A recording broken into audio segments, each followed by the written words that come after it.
So in this aquarium here, we've got quite a few Aiptasia growing. Now, considering there's not many live coral, or there's not really live coral in here, it doesn't really matter. They will grow like weeds. And if you get sick of them, because you get too many of them, if you put stripies in, there are fish called stripies, and they will help to control them. We did try putting some peppermint shrimp in here, but there's a big crab in here that decided to eat the peppermint shrimp. So that wasn't ideal. We have this hawkfish here. He looks totally fine. Now, so it's got a little bit of algae going on. Are you using RO water when you're filling up? When you're topping up? RO water. No. Okay, so see this light brown algae you're getting? That's from silicates, which are in tap water. So if you ever used RO water instead of tap water for your top-ups, then you won't tend to get as much of the brown algae, and it's actually better for your tank. And then you're also getting a little bit of green algae, so probably doing something for phosphate control would be good. And ultimately what I'm looking for over time as a really healthy sign for the tank is the purple coralline algae. So this rock here has probably fake coralline algae on it, but what I actually want is for this rock to be a beautiful purpley pink color. Oh, yes, please. And it looks really nice, and it actually means the rock is healthy and the rock is growing, because the coralline algae will actually grow the rock, even to the point where they can grow together, and then they can even grow onto the glass. And then eventually the back wall will get covered with this beautiful plating, purpley pink coralline algae, and that means that your water quality is good. But over time, if your calcium, KH, and pH are on the low side, the coralline algae will die off, and particularly if your phosphate and nitrate is up, you'll start getting the green algae. And that means that your water is more like a river than a reef. If we get your phosphate and nitrate down and pH, KH, calcium up, then your water will be like a coral reef. And in that case, you won't get much algae. You'll get this beautiful coralline algae that looks lovely, and it doesn't need cleaning too. Because if you just have a magnet cleaner for the glass, something like a flipper, and then it's very easy, a boom, boom, boom, boom, glass is done, and you don't have to clean anything else. Because you leave the back wall, leave the rocks, and they're a beautiful pinky color, sort of a similar, but not really, to what that is meant to look like. And if you look at any of our big display tanks at the shop, the coralline is almost a feature. So we've got the skimmer here. I'm not totally happy with the way it's working. I'll just try rejigging it a little bit. And we have to be really careful when we see this build-up of waste around the neck of the skimmer. Particularly in this case, it doesn't look like there's a lot of air getting into the skimmer. So what happens is the absorbate wants to build up and come out. But then if there's a ring around the top there where there's lots of fatty acids and stuff, then it actually breaks the absorbate down. It defeats the purpose of having the skimmer.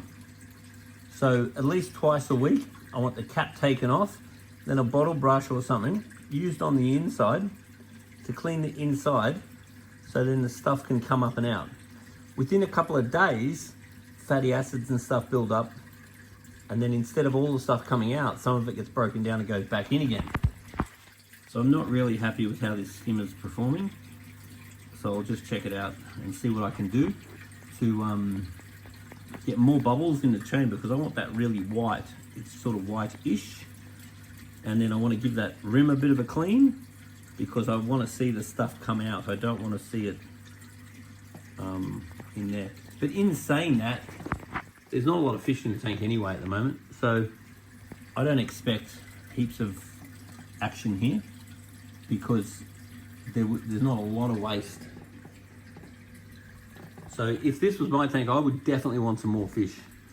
I'd get some stripies, I'd get a whole bunch of other fish to...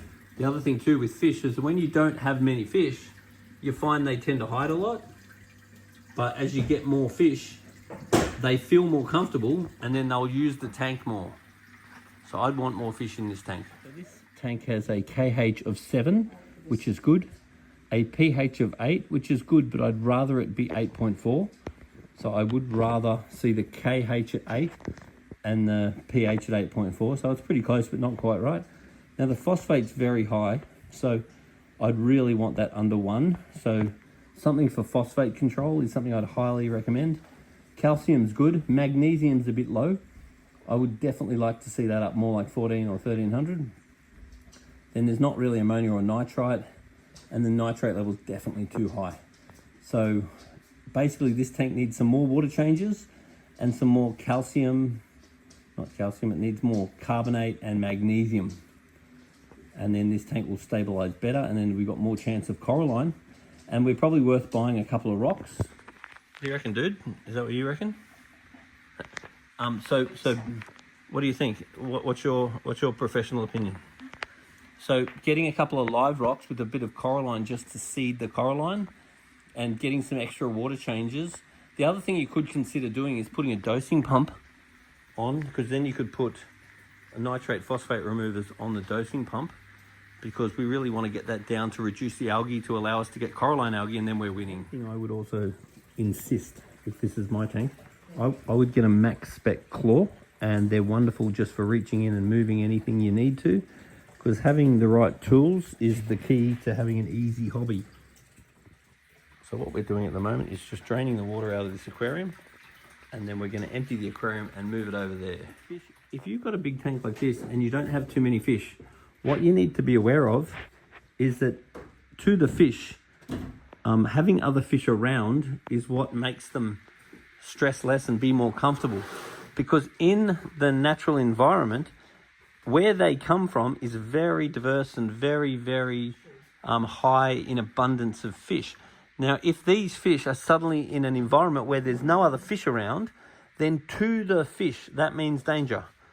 So what happens is if you add extra fish and there's more fish around, then those fish tend to be more relaxed and they tend to stress less. And so therefore, you tend to get better results out of the fish. So you want to put enough fish in to let the fish use the tank and not be shy and not hide and not be too territorial. Sorts of fish you might want to add, because at the moment there's a Premnus clownfish, and she can be a little bit aggressive. They can be aggressive. And there's also a hawkfish, and they can be a little bit aggressive. So we have tried putting chromis in this tank, and they didn't seem to last. So we probably want something a little bit more boisterous. So maybe something like a star damsel would be an option. Other damsels can be a little bit aggressive. Things like stripies, a little school of stripies would look great in here, and they'd help to eat the Aiptasia. And then something like a saddleback pufferfish would be nice.